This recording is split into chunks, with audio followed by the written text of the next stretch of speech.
ഇന്ത്യയിൽ നിന്നും കയറ്റുമതി ചെയ്യുന്ന ഒരു കയറ്റുമതിക്കാരന് കിട്ടുന്ന ഒരു സ്ട്രാറ്റജിക് ആയിട്ടുള്ള ഒരു തന്ത്രപ്രധാനമായിട്ടുള്ള ഒരു അഡ്വാൻറ്റേജ്, ഒരു അനുകൂല സാഹചര്യം എന്താണെന്ന് ചിന്തിക്കുമ്പോൾ അത് അവരുടെ ചെലവുകളെ കുറിച്ചുള്ള, കുറഞ്ഞ ചെലവിൽ ഉത്പാദനം നടത്താനുള്ള ഇന്ത്യക്കകത്ത് നിലനിൽക്കുന്ന ഒരു മാനവശേഷിപരമായിട്ടായാലും മറ്റു കാര്യങ്ങളിലായിട്ടായാലും ഇന്ത്യയിൽ നിന്നും വളരെ ചെലവ് കുറച്ച് നമുക്ക് ഉത്പാദനം നടത്താൻ കഴിയും എന്നുള്ളതാണ്. അപ്പോ എന്റെ ലോകത്തിന്റെ പല ഭാഗത്തും സഞ്ചരിച്ചിട്ടുള്ള ആഫ്രിക്കൻ രാജ്യങ്ങളിൽ, അല്ലെങ്കിൽ അറേബ്യൻ രാജ്യങ്ങളിൽ, അല്ലെങ്കിൽ ഈസ്റ്റേൺ രാജ്യങ്ങളായ ചൈന, മലേഷ്യ, ഇന്തോനേഷ്യ തുടങ്ങിയ രാജ്യങ്ങളിലെല്ലാം സഞ്ചരിച്ച് ഉള്ള അനുഭവത്തിൽ നിന്നും എനിക്ക് പറയാൻ കഴിയുന്നതെന്ന് പറഞ്ഞാൽ ലോകത്തിലെ ഏറ്റവും കുറവ് തൊഴിൽ ശക്തിയും ഏറ്റവും കുറവ് ചെലവുമുള്ള രാജ്യം ഇന്ത്യ ആയിരിക്കുമെന്നാണ്. കാരണം നമ്മളിപ്പോൾ പലരും ചിന്തിക്കുക, അയ്യോ ചൈനയിലാണല്ലോ ഏറ്റവും ചീപ്പ്, ചൈനയിലാണല്ലോ ചെലവ് കുറവ്, ചൈനക്കാരാണല്ലോ ഏറ്റവും എന്ന് പറയുന്നത് ശരിക്കും സത്യമല്ല. ഇന്നേക്ക് വർഷങ്ങൾക്ക് മുമ്പ് ഇന്ത്യയിൽ മിനിമം വേജസ് ഒരു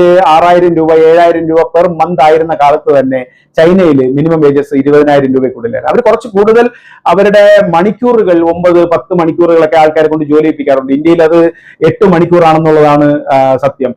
അത് ചെയ്യാറുണ്ട്. എങ്കിൽ പോലും അവരെക്കാളും എല്ലാം ചെലവുകളുടെ കാര്യത്തിൽ ഇന്ത്യയിൽ വളരെ കുറവാണ്. ഒരു സ്ഥലത്ത് നിന്ന് മറ്റൊരു സ്ഥലത്തേക്ക് ട്രാവൽ ചെയ്യുകയാണെങ്കിൽ, അല്ലെങ്കിൽ ഒരു സാധനം കൊണ്ടുപോവുകയാണെങ്കിൽ തന്നെ ഒരു ട്രക്ക് പിടിച്ചിട്ട്, അല്ലെങ്കിൽ ഒരു വാനിന്റെ അകത്ത് ബുക്ക് ചെയ്തിട്ട്, അല്ലെങ്കിൽ ട്രെയിനിന്റെ ബുക്ക് ചെയ്തിട്ട് ഇങ്ങനെയുള്ള കാര്യങ്ങളിൽ ഇന്ത്യയിൽ കൊണ്ടുപോകുന്ന ചെലവ് നമുക്കുണ്ടാകുന്ന ചെലവിനെക്കാളും 4-5 ഇരട്ടി ചെലവാണ് ചൈനയിൽ ഉണ്ടാകുന്നതെന്നുള്ളതാണ് സത്യം.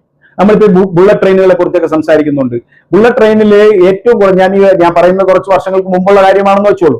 എങ്കിൽ പോലും ബുള്ളറ്റ് ട്രെയിനിലുള്ള ഒരു ടിക്കറ്റിന്റെ ചെലവ് നമ്മുടെ ഇന്ത്യൻ രൂപ ഒരു 7,000 രൂപ 8,000 രൂപയൊക്കെയാണ് ചെറിയ ടിക്കറ്റിനുള്ള ചെലവ്. വലിയ ചെലവാണ് ചൈനയിൽ.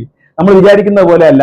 അതുകൊണ്ട് തന്നെ ചൈനയിലെ ആൾക്കാർ ചെയ്യുന്നതെന്ന് പറഞ്ഞാൽ അതിനെ മറികടക്കാൻ വേണ്ടിയിട്ട് അവരൊരു ബൾക്ക് പ്രൊഡക്ഷൻ സ്ട്രാറ്റജി, അല്ലെങ്കിൽ ഒരു ഓട്ടോമാറ്റിക് പ്രൊഡക്ഷൻ സ്ട്രാറ്റജിയാണ് ചൈന കൈക്കൊള്ളുന്നത്. അതേസമയം ഇന്ത്യയിൽ നമുക്ക് ചെറിയ ക്വാണ്ടിറ്റി പോലും ചെറിയ ചെലവിൽ ചെയ്യാൻ പറ്റും, ചെറിയ ചെലവിൽ അത് കയറ്റുമതി ചെയ്യാൻ പറ്റും.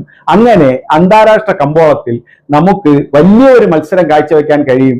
ഇത് മനസ്സിലാക്കാതെ നമ്മുടെ നാട്ടിലുള്ള കയറ്റുമതിക്കാർ വളരെ കുറഞ്ഞ ചെലവിലുള്ള വൃത്തികെട്ട പാക്കിങ്ങും എല്ലാം കൊടുത്ത് സാധനങ്ങളെ ഒരു അട്രാക്റ്റീവ് അല്ലാത്ത രീതിയിലാക്കുന്നത് കൊണ്ടായിരിക്കാം നമ്മുടെ ഉൽപ്പന്നങ്ങൾക്ക് അന്താരാഷ്ട്ര മാർക്കറ്റിൽ നല്ല ഒരു കമ്പോളം കിട്ടാതെ പോകുന്നതെന്ന് വിശ്വസിക്കുന്ന ആളാണ് ഞാൻ. അതിനെക്കുറിച്ച് വേറൊരു വീഡിയോ ചെയ്യുന്നുണ്ട്. എന്തുകൊണ്ടാണ് ഇന്ത്യയിലെ ജനങ്ങൾ എന്ത് ചെയ്താൽ അന്താരാഷ്ട്ര മാർക്കറ്റിൽ കൂടുതൽ നമ്മുടെ സ്ഥാനം നേടാൻ കഴിയും, എന്തുകൊണ്ട് നേടുന്നില്ല എന്നതിനെ കുറിച്ചും പഠിക്കേണ്ടത് വളരെ അത്യാവശ്യമാണ്.